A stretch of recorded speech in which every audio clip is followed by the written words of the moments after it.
Nature or nurture? Biology or culture? Body or mind?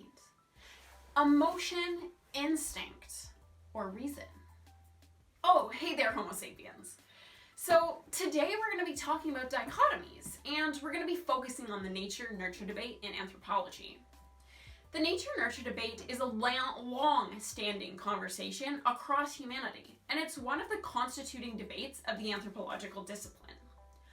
It has been there, sparking anthropological research since the field began to be labeled as such. While I've situated today's conversation as part of our chat about sociocultural anthropology, we'll also be bringing in a bit of biological anthropology to help us understand the issue in all its nuance. So in a number of episodes so far, I've talked about the Boasians. So that is Franz Boas, the father of American anthropology, and his students at Columbia University. Boas and his colleagues were very involved in the nature-nurture debate, particularly his own research and that of a well-known anthropologist, Margaret Mead. So let's begin our story with the work of Franz Boas on European immigrants to the United States of America. In 1912, Boas published findings in a paper called Changes in the Bodily Form of the Descendants of Immigrants, of a study he had conducted of the children of European immigrants to the United States. He examined traits that at the time were considered properties of particular ethnic groups, such as cephalic size or head size, and other developmental characteristics of the human body. He measured these traits in both the children of immigrants and members of the same ethnic group, but who grew up in Europe.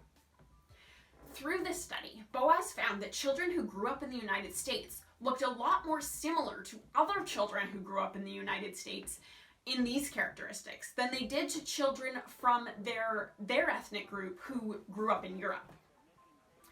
Boas saw this as evidence that the environment plays an important role in development, more so than blood or biological heredity.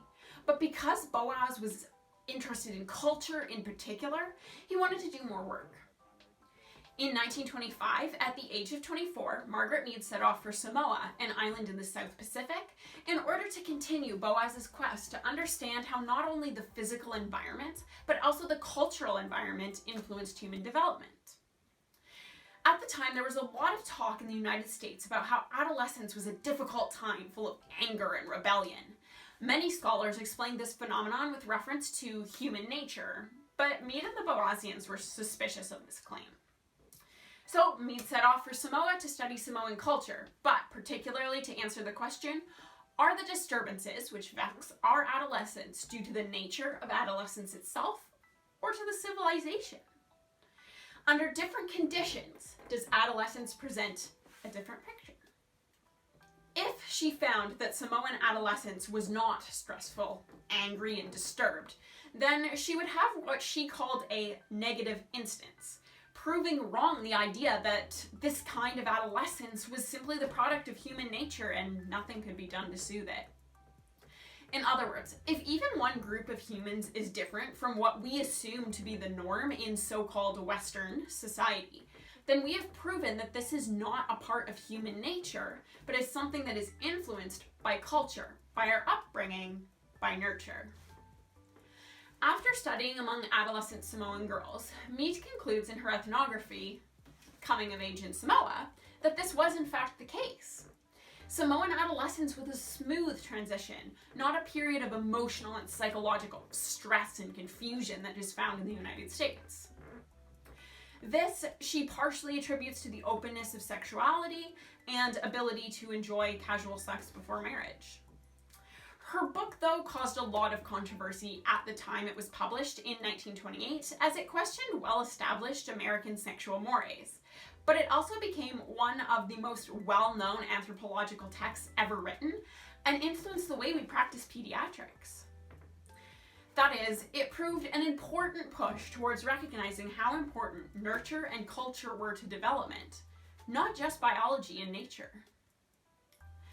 So while her methodology and the accuracy of her findings were questioned after her death in the 1980s, and it is important to understand that Samoans are the best people to represent their own culture, and that their culture is not stagnant. So obviously today it will not be the same as when Margaret Mead wrote about it in the 1920s. Her work has made a valuable contribution to our understanding of the nature versus nurture debate, highlighting the importance of culture and individual experience in development. Oh, I guess it must be tea time. And since it's tea time, that means that I can go a little bit off topic and, maybe bash psychology a bit. We always have something to say about psychology, don't we?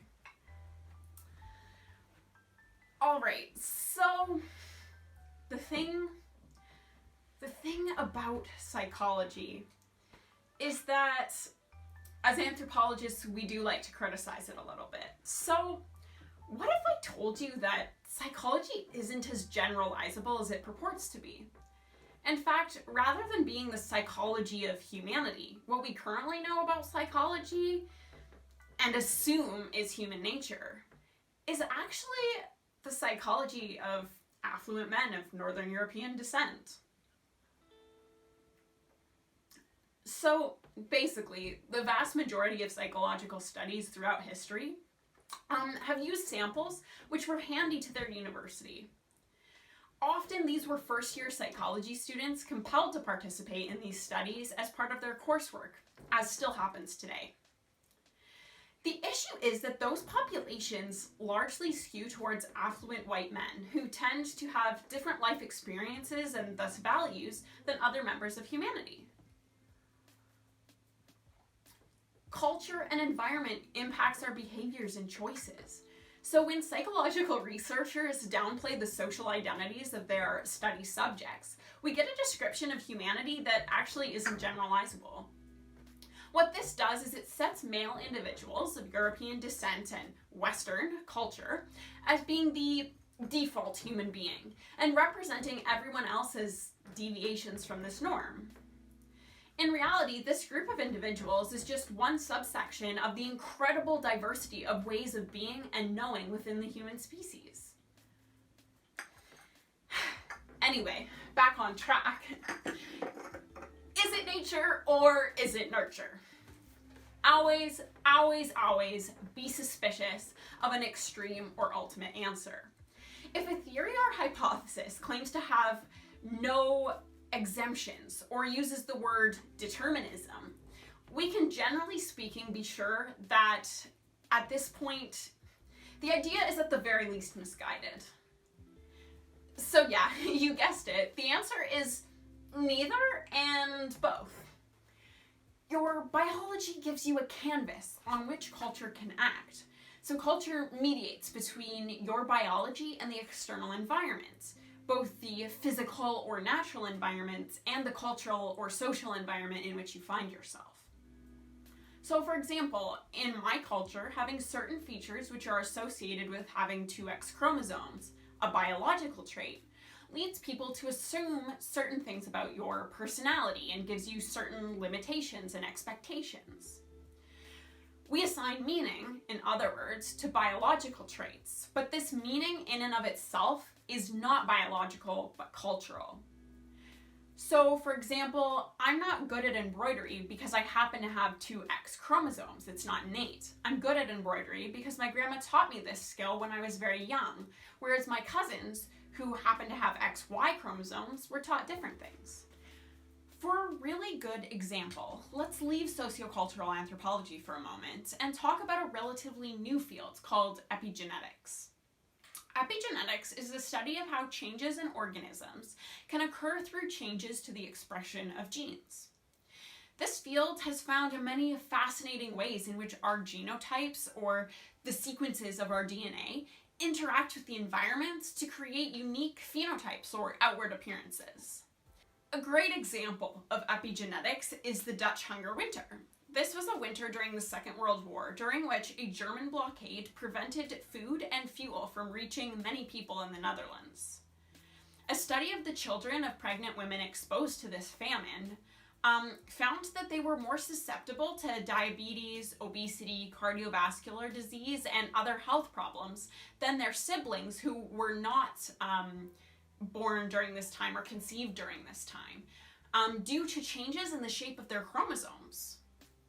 So they'd undergone epigenetic changes, possibly to prepare for famine conditions after they were born, but now found themselves in a world with plenty of food. So, you see, social conditions such as oppression during a war leading to famine can directly impact your biology, leading to real health repercussions. Research is starting to show that this is also likely related to intergenerational trauma. So, what are the takeaways for today?